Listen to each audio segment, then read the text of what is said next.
CM Pushkar Singh Dhami live है, क्या कुछ कह रहे, चलिए आपको सुनाते हैं। लोकार्पण और शिलान्यास किया गया है। उन योजनाओं के धरातल पर उतरने के पर ये जनपद बागेश्वर के विकास में आने वाले समय में एक मील का पत्थर साबित होंगी।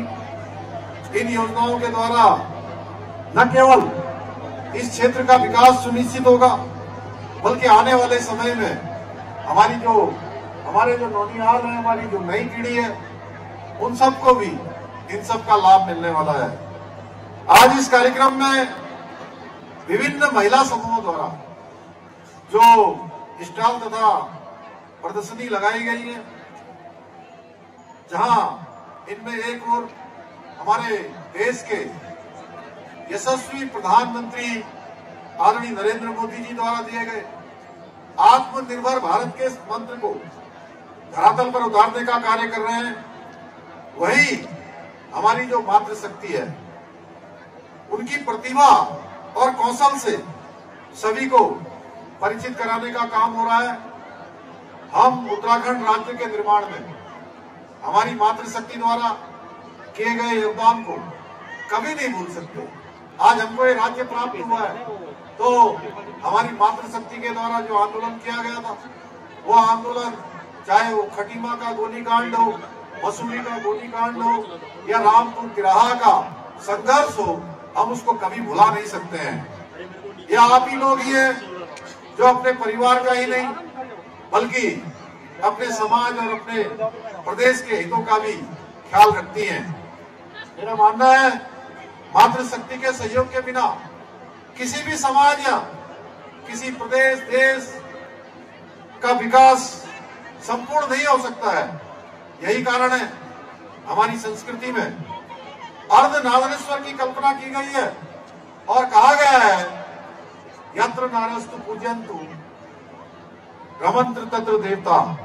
मेरा मानना है कि जब महिलाएं किसी भी कार्य को अपने हाथ में ले लेती है तो उस कार्य को पूरा किए बिना वो कभी चैन से नहीं बैठती हैं, क्योंकि परिश्रम और लगन हमारी मातृशक्ति एक दूसरे के पूरक है। जिस भी राष्ट्र की मातृशक्ति शिक्षित हो, उस राष्ट्र का वर्तमान ही नहीं बल्कि आने वाला जो भविष्य है वह भी सुरक्षित रहता है। क्योंकि आज हमारे नौनिहालों को, हमारे छोटे छोटे बच्चों को अगर हमारे शिक्षकगण विद्यालय में शिक्षा देने का काम करते हैं तो उनको पहली शिक्षा और पहला संस्कार वही देने का काम करती हैं तो हमारी माताएं बहनें करती हैं, जो उनके परिवार से शुरू होता है। जिस राष्ट्र की मातृशक्ति शिक्षित हो वो कभी भी पीछे नहीं रह सकता है, हमेशा उसकी प्रगति सुनिश्चित होती है। वैसे अत्यंत प्रसन्नता का विषय है कि हमारे प्रधानमंत्री आदरणीय मोदी जी ने बेटी बचाओ और बेटी पढ़ाओ का जो मंत्र दिया है, उस मंत्र को मेरे बागेश्वर जनपद की मातृशक्ति ने अपनाकर न केवल बेटियों और हमारी बुआरियों को लाभ पहुंचाया है बल्कि उत्तराखंड का नाम पूरे भारत में रोशन किया है। अभी सुरेश गढ़िया जी तमाम घाटियों का नाम ले रहे थे, कमसार घाटी से लेकर कत्यूरी घाटी तक, दानपुर घाटी से लेकर हमारे सभी जितनी भी घाटियां यहाँ हैं, सभी घाटियों में मैं देख रहा था आते समय अलग अलग उनके अलग अलग प्रकार के जो वहाँ के व्यंजन हैं, वहाँ के द्वारा जो उत्पाद बनाए जाते हैं, जिस प्रकार का एक नव सृजन नए उत्पादों के रूप में आप सबके द्वारा किया जा रहा है, उसकी जितनी प्रशंसा की जाए वो कम है। कई बार हम कहते हैं बेटी को पढ़ाओ, हम कहते हैं बेटी को पढ़ाओ तो माँ कहती है अब इसको पढ़ाकर क्या करना है, इसको तो दूसरे के घर भेजना है, वहां जाकर जो करना होगा करेगी। मैं कहता हूं, मैं आज इस मंच से कह सकता हूं कि बेटी दो दो घरों को जोड़ने का काम करती है, अपने ज्ञान के प्रकाश से आलोकित कर सकती है। इसके लिए उसकी पढ़ाई तो और भी अधिक महत्वपूर्ण है। कभी भी हमको अपनी बेटियों को ये सोचकर स्कूल नहीं भेजता है कि वो दूसरे घर चली जाएगी। आप सभी जानते हैं हमारी संस्कृति में हम सब लोग कन्यादान करते हैं और कन्यादान हमारे लिए सबसे बड़ा पुण्य का काम होता है। कन्यादान से बड़ा पुण्य का काम कोई नहीं होता है, लेकिन उस पुण्य का लाभ हमको तभी मिलेगा जब हमने कन्यादान के साथ साथ विद्या का भी दान किया है, यानी अपनी बेटी को ठीक से पढ़ाने का काम किया है, ठीक से उसकी शिक्षा दिलाने का काम किया है। इसलिए मैं आज इस अवसर पर आप सभी से अपील करना चाहूंगा कि अपनी बेटी का कन्यादान करने से पहले उसे विद्यादान देकर मन मस्तिष्क में ज्ञान के बीज को अंकुरित उसको होने दें, पूरी तरह से उसके अंदर शिक्षा से परिपूर्ण होने दें। आज के इस अवसर पर मैं आप सभी माताओं बहनों से भी ये अपील करता हूं कि बेटियों को शिक्षित करने के साथ साथ उनको आत्मरक्षा के संबंध में भी जानकारी देना अत्यंत आवश्यक है। आज के इस कार्यक्रम में आपके द्वारा दिखाए गए इतनी बड़ी विशाल संख्या में जो आप सब लोग यहाँ पधारे हैं, आपको जहां एक तरफ शास्त्र का ज्ञान है, वहीं आप लोग आत्मरक्षा करना भी जानती हैं। अब आज की नारी, मैं कह सकता हूं कि आज की नारी अब अबला नहीं है। आज की जो नारी है, आज की जो मातृशक्ति है, वो हर प्रकार से सबला है, हर प्रकार से आज सशक्तिकरण की ओर बढ़ रही है। क्यों बोलिए ना जोर से आप लोग, है ना सबला है। सब आत्मनिर्भर भारत की ओर बढ़ रहे हैं कि नहीं बढ़ रहे हैं? चलिए बहुत अच्छा, जोर से बोलिए, हाँ कहिए ना, बहुत अच्छा। आज के इस कार्यक्रम में जहां संपूर्ण बागेश्वर जनपद की सभी घाटियों की हमारी मातृशक्ति यहाँ पहुंची है, जो ये दर्शाता है कि हमारे जो लोकाचार हैं वो भले ही अलग अलग हों, इस घाटी में अलग, उस घाटी में अलग, दूसरी घाटी में अलग, लेकिन हमारी मातृशक्ति की मेहनत और प्रतिभा में कहीं भी कोई अंतर नहीं है। सभी जगह मुझे एक चीज दिखाई देती है कि समान रूप से सभी घाटियां हमारी अपने अपने परिश्रम से, अपनी अपनी मेहनत से तेजी से आगे बढ़ रही हैं। कोई किसी क्षेत्र में आगे बढ़ रहा है, कोई किसी क्षेत्र में आगे बढ़ रहा है। आज हमारे प्रधानमंत्री आदरणीय मोदी जी के नेतृत्व में महिला सशक्तिकरण के क्षेत्र में, यानी कि माताओं बहनों को आगे बढ़ाने के लिए अनेकों काम हो रहे हैं, जो हमारे नए भारत की शानदार तस्वीर प्रस्तुत करते हैं।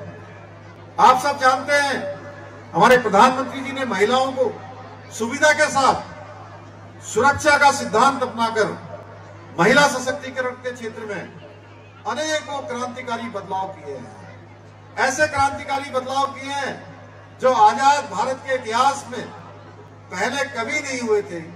उन सभी बदलावों को अमल में लाकर हमारी माताओं बहनों के जीवन स्तर को ऊपर उठाने का काम किसी ने आजाद भारत में किया है, तो उस भारत माँ के लाल का नाम है हमारे प्रधानमंत्री नरेंद्र मोदी जी ने किया है।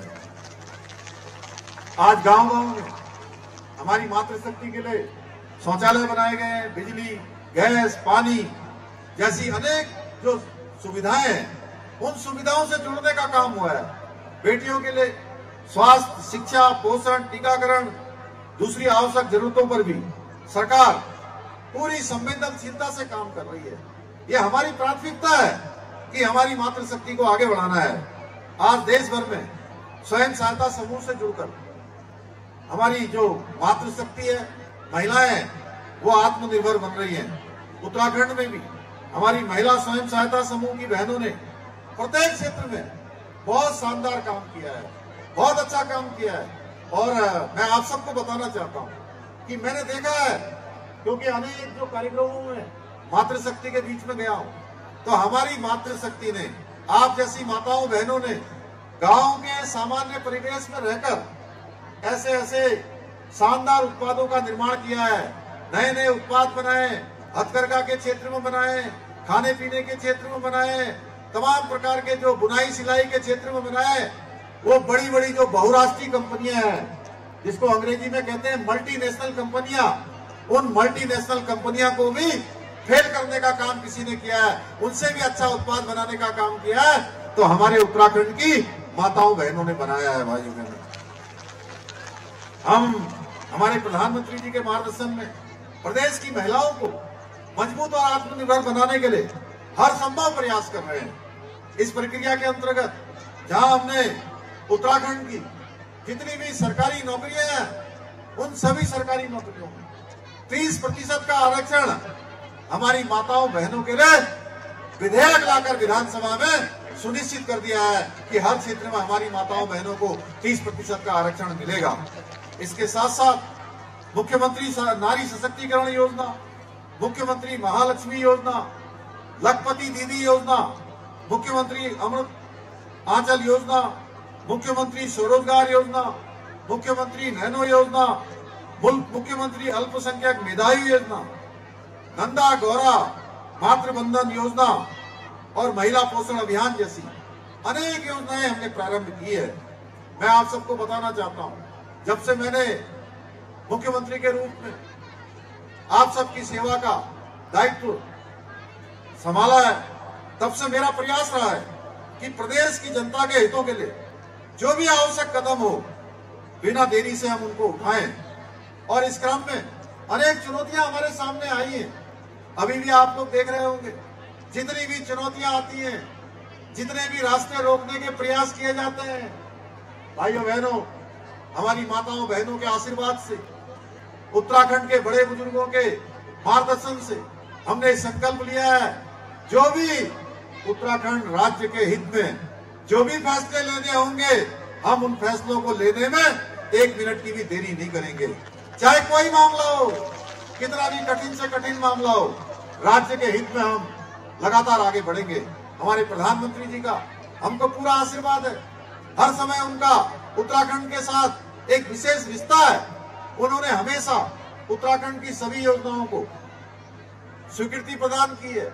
और पिछले अगर हम उनके 9.5 वर्षों का कालखंड देखेंगे, तो 9.5 वर्ष के कालखंड में हमने उनके मार्गदर्शन में उत्तराखंड के